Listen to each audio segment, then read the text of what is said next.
আসসালামু আলাইকুম বন্ধুরা, তোমরা সবাই কেমন আছো? আশা করছি তোমরা সবাই ভালো আছো।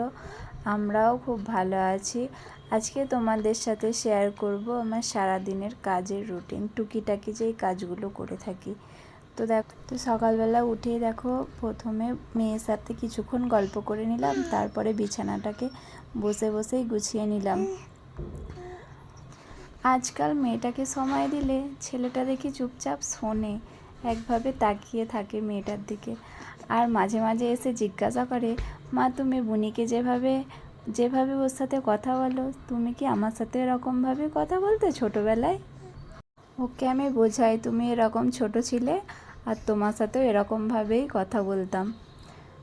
দ্বিতীয় সন্তান হওয়ার পরে আমি যে আবার উঠে হেঁটে বেড়াবো বা সংসারের কাজ করব, এটা ভাবতে পারিনি। কারণ অপারেশনে আমার রিস্ক ছিল, তারপরে শরীর প্রচণ্ড দুর্বল ছিল। তার কিছুদিন পর থেকে পেটের ডান পাশটা আমার ফুলে যাচ্ছিল। তো যাই হোক, এখন আমি ভালোই আছি।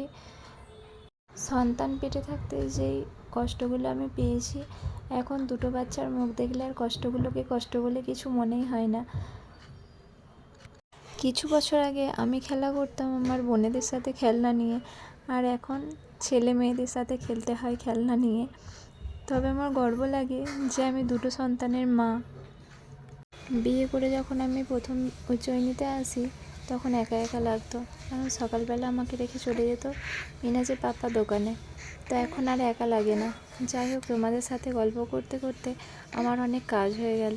এরপরে দেখো, তোমরা কে কীভাবে কাজল বানাও আমাকে একটু বলবে। আমি ঘি দিয়ে কাজল তৈরি করি, বাড়িতে তৈরি করি মেয়ের জন্য। তোমরা কে এভাবেই বানাও আমাকে কিন্তু কমেন্টে জানিও।